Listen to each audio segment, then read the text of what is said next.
जय हिंद दोस्तों, स्वागत है आपको new diamond study ways channel में। हम लोग चल रहे हैं बीपीएससी 67वीं में और प्री बहुत नज़दीक हो चुके हैं। हम इसके लिए चल रहे हैं, खास करके तौर से देख रहे हैं कि समय भी कम है। पता चल चुका है कि जनवरी में एग्ज़ाम है, तो हम चलते हैं आगे।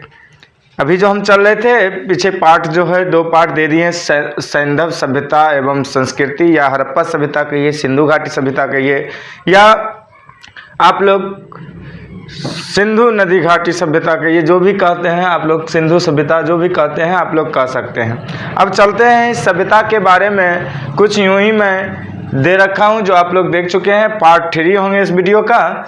और पहले हम चलते हैं कि कुछ यूं ही बात करें तो कह रहे नारी मूर्तियों से, मतलब हमें जब हड़प्पा का खुदाई हुआ तो खुदाई में या उत्खनन में हमें क्या पता चला कि नारियों की मूर्तियों ढेर सारे मिले हैं। तो इससे अनुमान लगाया जाता है कि सैंधव सभ्यता मातृसंतरात्मक सभ्यता थी। कैसा था? सैंधव सभ्यता मातृसंतरात्मक, मतलब माता और बहनों के प्रति क्या था? संतरात्मक व्यवहारता था। और साथ साथ सैंधव भोजन क्या करते थे? तो वो दोनों करते थे, शाकाहारी और मांसाहारी। अर्थात वो क्या थे? अर्थात वो सर्वाहारी थे। क्या थे? सर्वाहारी थे। तो हम कह सकते हैं उनका भोजन का रूप जो था, कुछ शाकाहारी थे तो कुछ मांसाहारी भी थे। नेक्स्ट चलते हैं। अब कह रहा है उनका वस्त्र क्या चल रहा था? हड़प्पा सभ्यता में वस्त्र क्या चल रहा था? तो हम लोग पता किए हैं, खनन से पता चला, उत्खनन से पता चला है, ऊनी भी थे और सूती थे। अर्थात वहाँ ठंडी और गर्मी दोनों की व्यवस्थाएं मौजूद थे। अब आभूषण, अब आप लोग आभूषण पहनते होंगे, क्या क्या पहनते पता होगा ना? नकमुन्नी, कलबानी, गला में चैन, पैर में पायल, हाथों में कंगना, माथे पे बिंदिया ना, और होठों पे लिपस्टिक। इसी तरह से चलते हैं तो वहाँ था आभूषण में कंठहार, जो आप लोग करते हैं, कर्णफलक मतलब कान में, करा हाथ में, भुजबंद, अंगूठी, तो अभी भी आप लोग, हौसली अभी भी आप लोग देखते होंगे। इन प्रकार का और थे इत्यादि मान लीजिए। अब है नौसारों एक जगह है, वहाँ से पता चलता है कि स्त्रियों के मांग में सिंदूर, अर्थात सिंदूर कौन सी धर्म की ज़्यादा प्रतिष्ठावान है? हिंदू धर्म के जो है सिंदूर मायने रखते हैं। अर्थात मतलब सिंधु घाटी की सभ्यता हिंदू सभ्यता के रूप में आते थे। कैसा था? हिंदू धर्म की प्रकाष्ठा वहाँ अधिक थी। अर्थात स्त्रियों के मांग में सिंदूर का भी कुछ साक्ष्य प्राप्त हुआ उत्खनन के बाद। और जो हम हिंदू धर्म को क्या कहते हैं, मानने वाले वहाँ व्यक्ति वहाँ रहते थे। क्लियर? अब चलते हैं। इसके बाद हम लोग चलते हैं खेल का क्या प्रिय था, वहाँ का खेल क्या प्रिय था? तो वहाँ खेल पासा, आप लोग देखते होंगे पासा खेल जो होता है, जो पहले एक चौखंडी बनाया जाता था, उसमें पासा रहता था और 2-4 आदमी व्यक्ति मिलके खेलते रहते थे। कभी कभी आप लोग गांव में नहीं देखे होंगे तो कभी कभी टीवी सीरियल या फिल्म में देखे होंगे, या खेल दृष्टिकोण से खेल वाले प्रोग्राम निकालिए तो उसमें पासा खेल सर्च कीजिएगा तो आपको पता चल जाएंगे। आगे अब चलते हैं। खद्दान, मतलब खद्दान क्या होता है? खद्दान मतलब खाने के लिए अनाज जो होता है, खद्दान क्या होता था? यहाँ गेहूं और जौ सबसे अधिक मात्रा मिला था, धान की भुस्सी मिला था, धान की भुस्सी भी मिला था। अर्थात इसका मतलब है कि वहाँ चावल का भी क्या था? उत्पादन का काम हो रहा था, खाने का काम क्या होता? चावल भी हो रहे थे। अब बात करूं तो सूती वस्त्रों के अवशेष। अब यहाँ सूती वस्त्र का कुछ अवशेष मिला है। इसका मतलब ये बताया जा रहा है हड़प्पा सभ्यता के सूती वस्त्रों का अगर जो अवशेष मिला है, इसका अर्थ ये बताया जा रहा है कि वहाँ कपास की खेती निश्चित होती थी। जब कपास या जूट की खेती नहीं हुआ तो कपड़ा बनने की कला कहाँ से आया? वो जो सामान आया, जो कच्चा माल आया, वो कहाँ से आया ना? इसका मतलब हुआ कि कपास का खेती जो है क्या हुआ, वहाँ उस समय हड़प्पा सभ्यता में मौजूद था। तो हम कह सकते हैं क्या कपास की खेती वहाँ का जो है मुख्य पेशा भी था। अब कह रहे भारत में कपास की खेती कब हुआ और मिस्र में कपास की खेती कब हुआ। तो यहाँ कह रहा है भारत में 3000 ईसा पूर्व कपास की खेती शुरू हुई और 2500 ईसा पूर्व कब किसका मिस्र का खेती जो है प्रारंभ हुए थे। कब 2500 ईस्वी में। अब कुछ अन्य तत्वों पर चलूं तो यहाँ बताया जा रहा है कि सिंधु सभ्यता जो है का उद्योग क्या था। उद्योग खास करके उसका व्यापार क्या था। तो मेन उद्योग उसका वस्त्र उद्योग कहिएगा। क्या कहिएगा?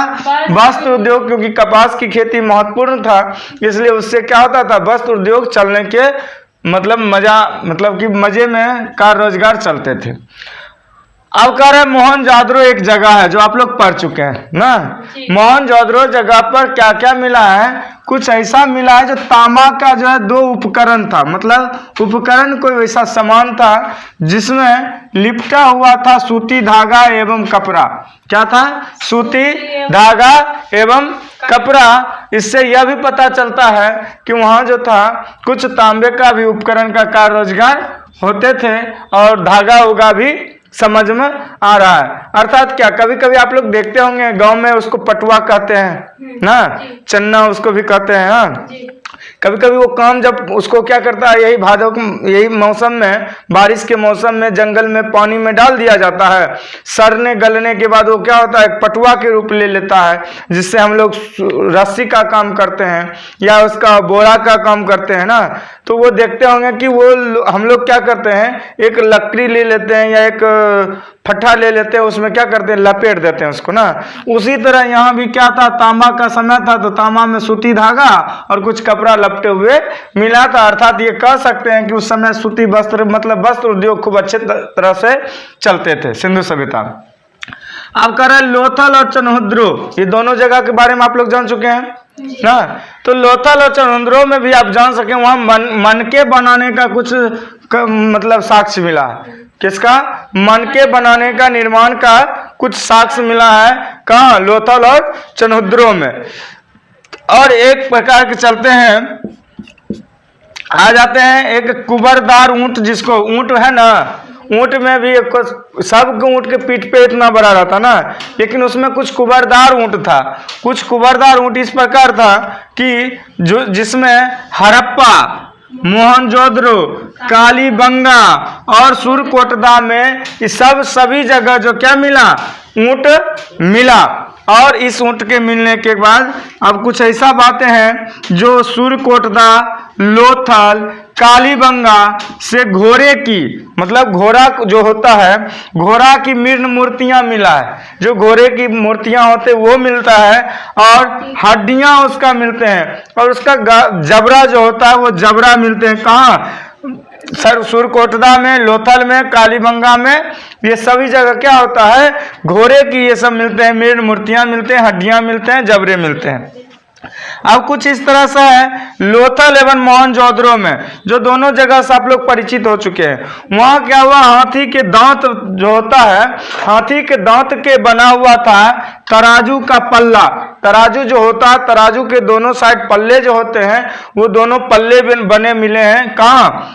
मोहनजोदड़ो और लोथल में। क्वेश्चन आपका पॉइंटेड हो गया कि हाथी के दांत कहाँ मिले थे पलरा, तो मोहनजोदड़ो और लोथल में तर्जू के पलरे। और बाट मतलब बटखारा जिसको कहते हो, बटखारा अधिकतर जो है घनाकार होता है। कैसा होता है? घनाकार होता है, लेकिन वहाँ बेलनाकार भी मिला है, ढोलाकार भी मिला है और वर्तुलाकार भी मिला है। कैसा कैसा मिला है? बेलनाकार, ढोलाकार और वर्तुलाकार भी मिलता है। इस हिसाब से चलते हैं तो सैंधव निवासियों का आंतरिक एवं बाह्य व्यापार जो था उन्नत अवस्था में था, मतलब उन्नति की ओर था। क्या हम जो देख रहे हैं वहाँ का स्नान घर, वहाँ का अन्नान घर मतलब अनाज का घर, वहाँ का जो है क्या कहते हैं गली और शहरों, नदियों की ये सब बातें जो की गई है, ये सब खास कर क्या बता रहा है, उन्नति का मतलब विकास का शहर उसको बताया जा रहा है। नगरों का भी बताया जा सकता है ना। तो वहाँ सिक्कों का प्रचलन नहीं था, लेकिन अब व्यापार कैसे करता था, ये एक पॉइंटेड बात हो गई। तो वहाँ व्यापार करने के लिए अपने स्तर से क्रय विक्रय वस्तु विनिमय द्वारा किया जाता था। मैं बताया था मोहनजोदड़ो फिल्म देखने के लिए, आप एक सामान ले जाइएगा, कोई सामान ले जाइएगा, ये मान लीजिए मार्कर ले जाइएगा, और उसके बदले में क्या होगा, उधर से दूसरा चीज लेते आइएगा। जिसको नील होता था नील ले जाता था, उधर से गेहूं लाता था। किसी को जौ होता था तो जौ देता था तो गेहूं लाता था। किसी को गेहूं हुआ, चावल हुआ, वो सब दे के कोई जो कपड़ा की जरूरत है तो कपड़ा लेता था। मतलब सामान से ही आदान प्रदान होता था। फिलहाल भारत में भी गरीबी क्षेत्र में जो डल क्षेत्र था उसमें अभी तक भी ये बात हो रहे हैं ना, किसी सामान के बदले आप कोई सामान दीजिए और कोई सामान लीजिए। पहले अक्सर चलता था, लेकिन यूं ही 20वीं शताब्दी के बाद 21वीं सदी में आके ये सब बातों पर क्या हो गया, कुछ राहत महसूस हो रहे हैं, क्योंकि डेवलपमेंट थोड़ा बहुत हुए हैं, लोग समझ बूझ आने लगा है। अब लोथल और मोहनजोदड़ो से हाथी के दांत के बारे में आप समझ चुके हैं। तो इसका बटखारा कैसा आता था, गोलाकार, बेलनाकार, वर्तुकार ना, और घनाकार। अब कह रहा है सारगोन, क्या कह रहा है, सारगोन युगीन सुमेरियन लेख से ज्ञात होता है कि मेलुआ, क्या बोले मैंने, मेलुआ, दिलमुन तथा मगन के साथ मोसोपोटामिया के साथ व्यापारिक संबंध इसके साथ था। कौन कौन जगह से था, मेलुआ से था, दिलमुन से था, मगन के साथ था, और मोसोपोटिया के साथ इसका संबंध था। किसका, हड़प्पा सभ्यता का, सिंधु सभ्यता का, या सैंधव सभ्यता का। क्लियर।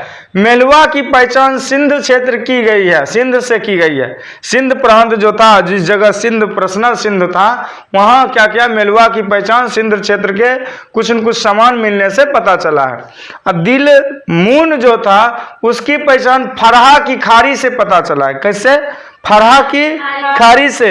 नोट करना होगा, नोट करते जाइएगा, जगह कम है फिर टाइम क्यों लगावे, ठीक है। और सुमेरिन की जो पता लगाया गया है वो अभिलेखों से पता चला है, और दिलमुन के साफ सुथरे नगरों के स्थान या सूर्य उदय का जो क्षेत्र होता है, सूर्य उदय होने के बाद जो प्रकाशिया रहता है वो, या हाथियों का देश कहा गया है इसको। कहाँ, सुमेरी को। किसको, सुमेरी को क्या कहा गया, हाथियों का देश। अब आते हैं मिस्र के साथ। मिस्र के साथ इसका व्यापारिक संबंध क्या था, तो मिस्र के साथ भी व्यापारिक संबंध का पता लोथल से प्राप्त हुई है। कहाँ से, लोथल से। क्यों, क्योंकि वहाँ जो है मम्मी की एक आकृति से पता चला है, और सैंधव सभ्यता में मूर्ति कला, वस्तु कला, उत्कीर्ण कला, मृदभांड कला, कौन कौन, मूर्ति कला, सैंधव सभ्यता में मूर्ति कला और वस्तु कला, उत्कीर्ण कला मतलब कोई भी चीज कलाकृति, मृदभांड कला, और बहुत सारे उन्नत प्रमाण मिल चुके हैं। कहाँ, सैंधव सभ्यता में। अब अगर जो बात करें मोहनजोदड़ो से, तो मोहनजोदड़ो में क्या मिला, एक पशु मूर्ति भी मिला है। पशु मतलब जानवर, जिसमें क्या था, शरीर भेड़ का था तथा मस्तक सूरदार हाथी का था। मतलब बॉडी सिर से नीचे जो था किसका था, सूरदार हाथी, भेड़ का। हाँ, शरीर के नीचे भेड़ और उसके ऊपर हाथी का मिला है। हड़प्पा की पाषाण मूर्तियों में 2 सिर रहित मानव मूर्तियां उल्लेखनीय है, मतलब कि मुड़िए नहीं है। ये जो सिर होता है ये सिर नहीं है, वैसा फोटो भी मिला है। कहाँ, हड़प्पा के पाषाण में। अब कह रहे धातु मूर्तियों लुप्त मोम या मच्छुद्दित विधि से बनाया गया था। किस चीज से, मोम से या मच्छुद्दित विधि से, मच्छुशिष्ट विधि से बनाया गया था। मोहनजोदड़ो से प्राप्त नर्तकी की कंस की मूर्ति पत मिला है। नर्तकी मतलब नाचने वाली का फिगर आप लोग देखे होंगे कहीं, तो उस तरह से फिगर जो है वो कहाँ से मिला है, मोहनजोदड़ो से। और लोथल से कुत्ते तला का, तो कुत्ते जो मिला था ना, कुत्ते का अवशेष मिला था, कुत्ते का, तथा कालीबंगन से तांबे की मूर्ति प्राप्त हुई है। और चनोद्रों से प्राप्त जो है इक्का गरी, किसका? इक्का गरी एवं बैलगाड़ी की मूर्तियां उल्लेखनीय मतलब उत्खनन में मिला है हमें। और मृण मूर्तियां पुरुषों, स्त्रियों और किसका? पशु पक्षियों की प्राप्त हुए हैं। मूर्तियों में किसका प्राप्त हुआ है? पुरुषों का हुआ है, स्त्रियों का हुआ है और पशु और पक्षियों का भी प्राप्त हुआ है। मानव मूर्ति अधिकतर किसका प्राप्त हुआ है? स्त्रियों का। किसका? स्त्रियों का। सार्वधिक मृण मूर्तियां पशु पक्षियों का प्राप्त हुई है। और स्त्री से विजाति किसका? पशु पक्षियां, जो आप लोग को अभी भी बताए, घोड़े का, हाथी का, भेड़ का ना। कई बात पीछे भी आप पीछे डिस्क में देख सकते हैं, पार्ट 1 में भी, पार्ट 2 में, ये पार्ट 3 चल रहा है हड़प्पा सभ्यता का, आप लोग पीछे देख सकते हैं। तो मोहनजोदड़ो से ये सब प्राप्त हुए और सभी जगह से कुछ न कुछ क्या हो गए? प्राप्त होते गए। सभी क्या कहाँ से आ रहे हैं? सैंधव सभ्यता में आ रहे हैं। किस में आ रहे हैं? सभी सैंधव सभ्यता में आ रहे हैं। और सबसे अधिक कौन चीज का हुआ? पशु पक्षियों की मूर्ति प्राप्त हुए हमें। और सैंधव काल में मोहरे का भी मिलना हुआ है। वो किस चीज की बनी हुई थी? सेल खरी से। किस चीज से? सेल खरी की मोहरे बने हुए थे। पूर्ण रूप में नहीं मिला हो, टूटी फूटी मिला होगा, लेकिन मिला है। हाँ, और इसके बाद भी जो है कंचली मिट्टी, चट, गोमेद मिट्टी आदि के बने भी मोहरे मिले हैं। सिलखरी के बनने के बाद भी कंचली मिट्टी, चट मिट्टी, गोमेद मिट्टी, इस सब का बना भी मोहर मिला है। अधिकांश मोहर वर्गाकार था। वर्गकार, वर्ग कैसा होता है? ऐसे ना होता है। तो वर्ग ऐसे होता है, गोला ऐसे होता है ना।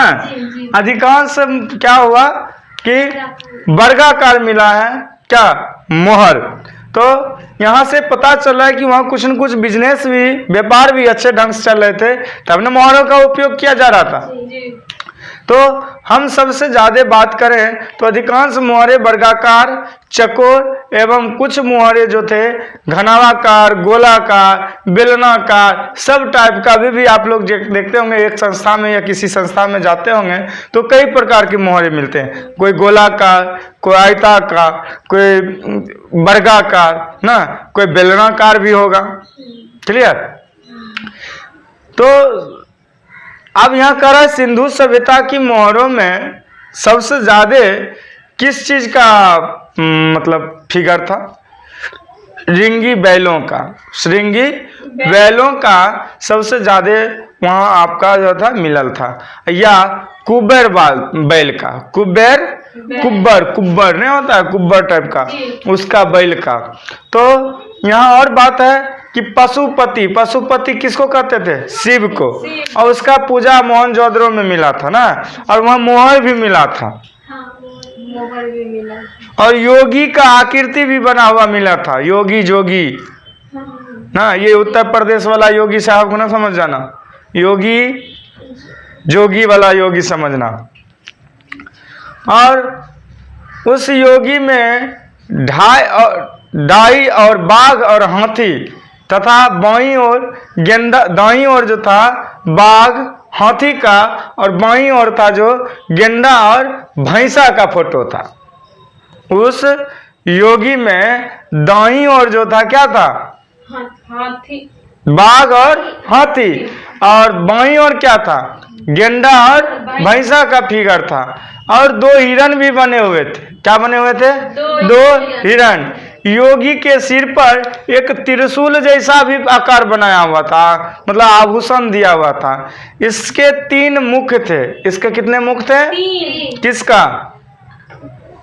योगी के सिर पर। और मार्शल महोदय ने, जॉन मार्शल ने बताया था इसे रुद्र शिव से संबंधित किया जाता है, मतलब भगवान का रूप दिया गया था।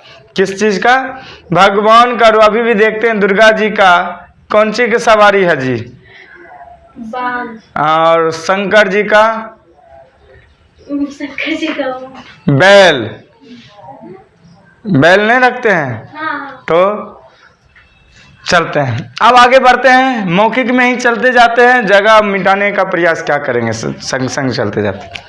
सैंधव मृद भांड मुख्यतः लाल या गुलाबी रंग के थे। नोट करते जाइए ब्रेन में, कैसा रंग था मृदभान? लाल गुलाबी। कुछ मृदभानों को लाल रंग से रंग कर काली बनाया गया है। कैसा बनाया गया? काली। आप कभी कभी देखे होंगे लाल और हरा को मिलाते होंगे तो फिगर काला बन जाता होगा ना। उसी तरह यहाँ लाल गुलाबी को मिला दिया गया ना, लाले या गुलाबी दोनों एक ही चीज हुआ ना, थोड़ा ही फर्क होता है।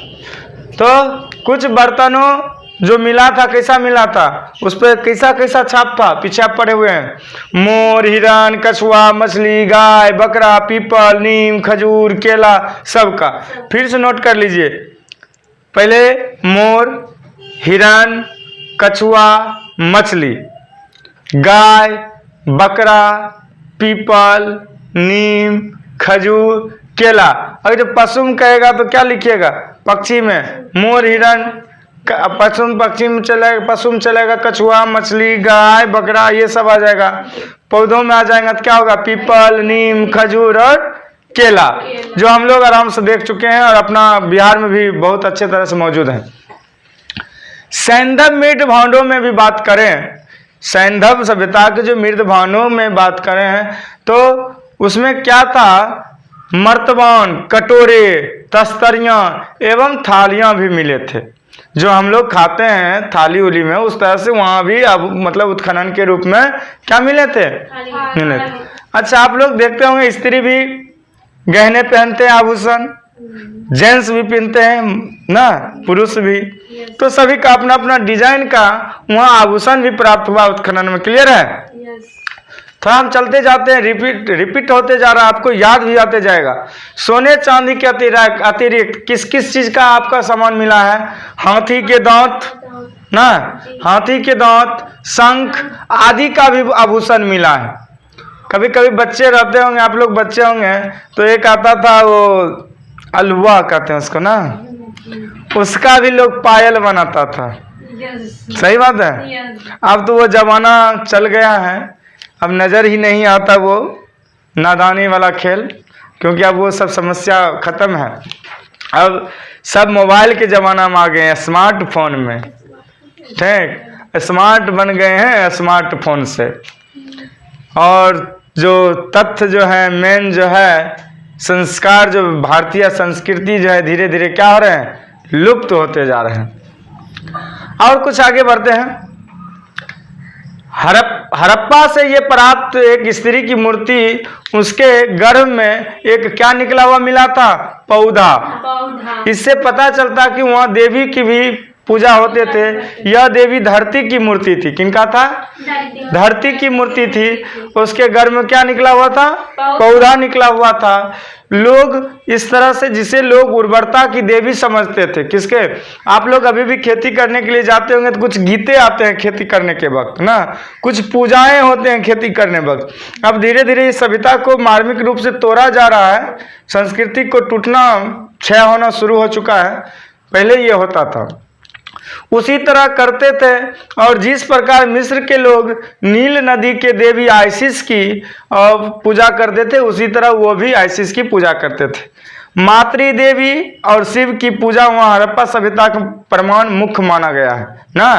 और पशुओं, पक्षियों, वृक्षों आदि की भी उपासना करते थे। अभी भी आप लोग वृक्षों का उपासना करते हैं। कौन वृक्ष का? बट वृक्ष, पीपल का ना। पीपल में जल चढ़ाना हो, बट वृक्ष में वो क्या कहते हैं? धागा उगा बांधते हैं लेडीज लोग, औरतें लोग ना। बट सावित्री उसको कहते हैं ना। बेर पूजा भी ठेठीम कहते हैं ना, बेर भी कहते हैं। इस तरह से कई सी बातें होते हैं ना। अब चलते हैं लोथल। लोथल, कालीबंगा और बनावली में पुरा स्थलों, मतलब जितने भी स्थल थे उसी को पुरा स्थल कहते हैं। अग्निकुंड भी मिला है और यज्ञ की वेदिकाएं भी मिले हैं। कुछ चौकोर मिला है तो कुछ गोलाकार मिला है, कुछ जलते हुए मिले हैं तो कुछ बुझे हुए मिले ना। उत्तर दक्षिण दिशा में शब्द अपनाने का भी बहुत बढ़िया एक 125 क्रमबद्ध ना मानव को जहाँ मिला था। क्या कहाँ पे मिला था? अथी में। तो बोलिए ना, रिपीट कीजिए, आंसर दीजिए, तत्काल दीजिए, जल्दी दीजिए। हाँ, चलते हैं आगे। कालीबंगा में सब, दक्षिण उत्तर रोपर में पश्चिम पूरब तथा लोथल में पूरब पश्चिम दिशा में हुआ था। अब कालीबंगा की बात करेंगे तो जिस तरह से बिहार में उत्तर दक्षिण की ओर घुमा के रखता है, तो उसी तरह कालीबंगा में दक्षिण उत्तर मरने के उपरांत रखा जाता था। रोपड़ में पश्चिम और पूरब मुंह घुमा के रखा जाता था लाश को, मतलब कि मृत्यु होने के बाद जो कब्रिस्तान होता था या जलाने का कार्य होता था, शमशान घाट का वो कैसा होता था। कालीबंगा में, ये क्वेश्चन मार्मिक है, ये ध्यान से याद करना होगा आपको। कालीबंगा में दक्षिण से उत्तर और रोपड़ में पश्चिम से पूरब, लोथल में पूरब से पश्चिम दिशा में, ये तीनों जगह एक मतलब क्या मरने के उपरांत भी कब्रगाह से या कब्रिस्तान से या शमशान घाट से ये सब हमें क्या मिला है, साक्ष्य प्राप्त हुए हैं। अब हम आगे चलेंगे, देख लेते हैं कुछ क्वेश्चन का डील कर लेते हैं। क्वेश्चन कुछ इस प्रकार से हैं कि देख लीजिए कि मानव समाज विलक्षण है क्योंकि वह मुख्यतः आश्रित होता है किस चीज के कारण, आर्थिक के कारण। ऑप्शन मैं दे देता हूं, संस्कृति पर, अर्थव्यवस्था पर, धर्म पर, विज्ञान पर। अर्थव्यवस्था पर, अर्थव्यवस्था नहीं होने के कारण मानव को क्या होता है, विलक्षणा के विलक्षित हो जाते हैं, ब्रेन डिस्टर्ब हो जाते हैं। और अभी अगर जो कहा जाए तो ये जो युग है, ना सतयुग है ना भक्त युग है, ये अर्थ युग है, दर्वों का दरबार है। क्या है, दर्वों का दरबार है। आपके पास दर्व है तो आपके पास क्या है, दरबार है। दर्व नहीं है तो दरबार नहीं है। आपके पास दर्व है तो 99% हम ये अनुभव करते हैं कि आपका सभी काम क्या होते रहेंगे, सही होते रहेंगे। क्लियर है। दूसरा क्वेश्चन है, गौर से सुनिएगा। हड़प्पा निम्न में से किस सभ्यता से संबंध है? सुमेरियन सभ्यता, सिंधु घाटी सभ्यता, वैदिक सभ्यता, मेसोपोटामिया सभ्यता। सिंधु घाटी सभ्यता, एकदम बहुत बढ़िया बात। 30 नंबर क्वेश्चन है, सिंधु सभ्यता संबंधित है किस चीज से, कहां से? प्रागैतिहासिक युग से, आदि ऐतिहासिक युग से, ऐतिहासिक युग से, उत्तर ऐतिहासिक युग से। इसमें आप लोग फंस गए। जब पाषाण पढ़िएगा तो 3 भागों में बांटा गया है, एक पीछे प्रागैतिहासिक, एक आदि ऐतिहासिक, एक ऐतिहासिक। तो आदि ऐतिहासिक में क्या हुआ, कुछ लेख नहीं मिला था, जो मिला भी वो पढ़ने वाला कोई नहीं मिला, वही हुआ आद। तो आदि ऐतिहासिक हम इसको कहेंगे। क्या कहेंगे, आदि ऐतिहासिक। क्वेश्चन गौर सुनिए क्योंकि ये बोर्ड पर आ नहीं रहा है, तो मौखिक में है, तो आप लोग भी थोड़ा गौर से सुनिएगा। अच्छे लगे तो सब्सक्राइब, लाइक और शेयर अवश्य कीजिए कि ये किसी न किसी को फायदा हो जाए। सिंधु सभ्यता संबंधित किससे है? आदि ऐतिहासिक से है। किससे है? आदि ऐतिहासिक से है। और सिंधु घाटी की सभ्यता गैर आर्थिक, क्योंकि, अब क्योंकि बताया, क्वेश्चन है, ऑप्शन है ए नंबर, वह नगरीय सभ्यता थी। दूसरा, उसकी अपनी लिपि थी। तीसरा, उसकी खेतियर अर्थव्यवस्था थी। चौथा मतलब डी, उसका विस्तार नर्मदा घाटी तथा तक था। कौन सही होंगे? जी नहीं, नहीं, एक ए नंबर होंगे, वह नगरीय सभ्यता थी। क्योंकि मोहनजोदड़ो और साथ साथ क्या हुआ था, हड़प्पा, ये खास करके राजधानी भी कहा गया था ना, दोनों का क्या कहा गया था, राजधानियां कहा गया था। और दूसरा राजधानी किसको बनाया गया था? छोटा सा राजधानी एक और जगह का बनाया गया था। याद करके बोलिए आंसर जल्दी। अगला क्वेश्चन, 5 नंबर क्वेश्चन, सिंधु घाटी सभ्यता को आर्यों से पूर्व की रखे जाने का महत्वपूर्ण कारक क्या है? आर्यों से पूर्व मतलब पहले रखने का क्या कारण है सिंधु सभ्यता? एक, लिपि। दूसरा, नगर नियोजन। तीसरा, तांबा। चौथा, मृदभान। कौन होगा?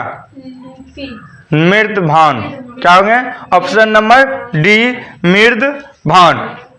अब अगला क्वेश्चन है, सिंधु घाटी सांस्कृतिक वैदिक सभ्यता से भिन्न थी क्योंकि, अब ऑप्शन आप लोग गौर से सुनिएगा तब समझिएगा। इसके पास विकसित शहरी जीवन की सुविधाएं थी। सही है कि गलत?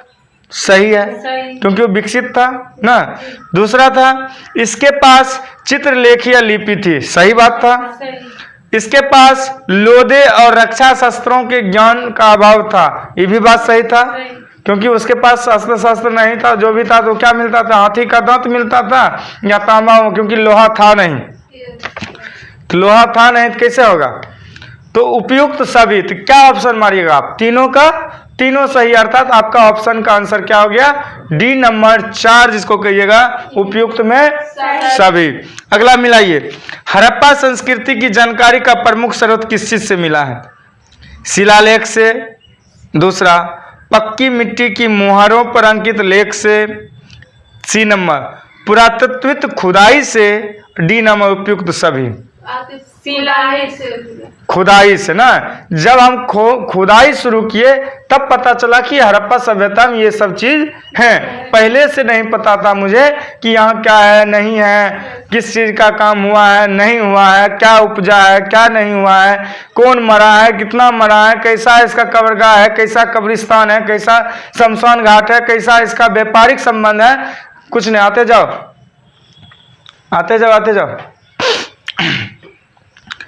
अगला क्वेश्चन है 8 नंबर, निम्नलिखित में से कौन सा सिंधु घाटी की सभ्यता पर प्रकाश डालता है, तो शिलालेख, पुरातत्व संबंधी खोदाई, बर्तनों की मोहरों पर लिखावट, धार्मिक ग्रंथ। तो सभी का अर्थ होगा कौन सी, पुरातत्व खोदाई। क्लियर। अब ये 8 नंबर क्वेश्चन आपका क्लियर हो गए। 9 नंबर क्वेश्चन के लिए आगे बढ़ते हैं। क्वेश्चन है अगला नेक्स्ट, कुछ पशु में से किस एक का, जो नीचे कुछ पशु दिए हुए हैं, किस एक का हड़प्पा संस्कृति में पाई मोहरों और टेराकोटा कलाकृतियों में निरूपण नहीं था। अब किसका नहीं था सो गौर सुनिए, अभी तुरंत रिपीट किए हैं हम। 1 में है गाय, 2 में है हाथी, 3 में है गेंडा, 4 में बाघ। किसका, गाय का। गाय का जो है इसमें कोई चर्चा नहीं किया गया था। अब क्वेश्चन है कि निम्न में से कौन सा एक हड़प्पा स्थल नहीं है, हड़प्पा का स्थल कौन नहीं है। अब हड़प्पा का स्थल बहुत पढ़ चुके हैं, अब हमको बताइए कि कौन नहीं है। चन्हुद्रो, कोटदीजी, सोहगौरा, देसलपुर, कौन होगा, बोलिए। सोहगौरा ना, सोहगौरा जो बोले उसका आंसर सही हुआ। क्लियर। अब बताइए, जूते हुए खेत की खोज की गई थी कहाँ में, मोहनजोदड़ो, कालीबंगा, हड़प्पा, लोथल। जल्दी फटाफट बोलिए, कहाँ, कालीबंगा में। कहाँ, कालीबंगा में। अब बताइए कि निम्न में से किस हड़प्पन नगर में जूते हुए खेतों के निशान मिले हैं। जूते हुए खेत का निशान कहाँ मिला है, कालीबंगन में। कहाँ मिला है, कालीबंगन में। सही बात है। अगला, कुछ सुमेलित करने के लिए दिया जाए नदी के बारे में, तो नदी के बारे में कुछ आपको पता है। अच्छा, हड़प्पा में किस चीज की मूर्ति मिली थी या क्या सबूत मिला था हड़प्पा खोज में, मैं बोलता हूं उसमें से छांटिए। सावधान, R37, गोदी, नर्तकी की मूर्ति, जूता हुआ खेत। हड़प्पा में कौन मिला था, जिनाय। जूता हुआ खेत नहीं, समाधान मिला था। क्या मिला था, सावधान मिला था। लोथल में क्या मिला था, नहीं जानते तो क्या बोलते हो। लोथल में क्या मिला था, लोथल मैं फिर से बोलता हूँ, सावधान, R37। अगर जो खत्म हो गया तो इसका बात ही नहीं करना है। गोदी, नर्तकी की मूर्ति, जूता हुआ खेत। या आगे मैं नेक्स्ट बोल देता हूँ। कालीबंगा में क्या मिला था, जूता हुआ खेत, तो एक सीख 4 नंबर, तो सीख 4 नंबर आ गया। और मोहनजोदड़ो में क्या मिला था, नर्तकी की मूर्ति मिले थे, तो लोथल में गोदी मिले थे। अर्थात आपका ऑप्शन इस आधार से, जिस आधार से सजाया हुआ था, इसमें आपका डी नंबर आंसर आया है। क्लियर। अच्छा, हड़प्पा कौन नदी के किनारे स्थित था, पता है। हड़प्पा गोदावरी, रावी, गंगा, कृष्णा, किसके नदी के किनारे, रावी। बहुत बहुत अच्छी बात है। तो इसका आंसर आपका एक का सही हो गया। हस्तिनापुर, हस्तिनापुर कौन नदी के किनारे स्थित था, गोदावरी, रावी, गंगा, कृष्णा, गंगा, करना गंगा। अब नागार्जुनकोंडा कहाँ का स्थित था, अब बचा है गोदावरी, कृष्णा। बताइए जल्दी, कृष्णा, नागार्जुनकोंडा जो था कृष्णा का था, पैठण था, गोदावरी। क्लियर। इस आधार से आपका ऑप्शन नंबर बी मिल रहा है, ये सुमेलित हो गए। एक और है जो आप नहीं भूलिएगा, जरूर सुमेलित कर दीजिएगा। हड़प्पा कौन नदी? रावी नदी। कालीबंगा कौन नदी? गग्गर नदी। लोथल किस नदी पे? भोगवा नदी पे। रोपर, लोथल, भोगवा, तो रोपर कौन होगा? सतलज। अर्थात इसका आपका जो ऑप्शन दिया हुआ है उस मिला के आपका आंसर जो है ए नंबर सही होंगे। इसके लिए आपको मैं धन्यवाद करता हूं। अब चलता हूं आगे। कुछ इस प्रकार क्वेश्चन है, कुछ इस प्रकार से आप निम्न में से सिंधु सभ्यता से संबंधित कौन से केंद्र उत्तर प्रदेश में स्थित है? उत्तर प्रदेश में कुछ ऐसे दिया है, कालीबंगा 1 नंबर, 2 नंबर में लोथल, 3 नंबर में आलमगीरपुर, 4 नंबर में हुल्लास। अब बताइए इसमें से कौन जो है आपका उत्तर प्रदेश में स्थित है? ये आपके लिए आंसर है। हड़प्पा संस्कृति के स्थल एवं उनके स्थिति संबंधी निम्नलिखित युग्मों में से कौन एक सही सुमेलित नहीं है? यह भी आपके घर के लिए है, नोट करते जाइए खाली। आलमगीरपुर उत्तर प्रदेश, बनावली हरियाणा, दैमाबाद महाराष्ट्र, राखीगढ़ी राजस्थान। कौन सुमेलित नहीं है ये आप बताइएगा हमको। आप मिलाइए। मांडा, मांडा कहाँ स्थित है? राजस्थान, हरियाणा, जम्मू कश्मीर, महाराष्ट्र। तो आप लोग को पता होगा कहाँ है, तो जम्मू कश्मीर है मांडा। दैमाबाद महाराष्ट्र, दैमाबाद कहाँ है स्थित? महाराष्ट्र में ही है। कालीबंगा कहाँ स्थित था? राजस्थान में। राखीगढ़ी हरियाणा। बहुत मजे की बात है।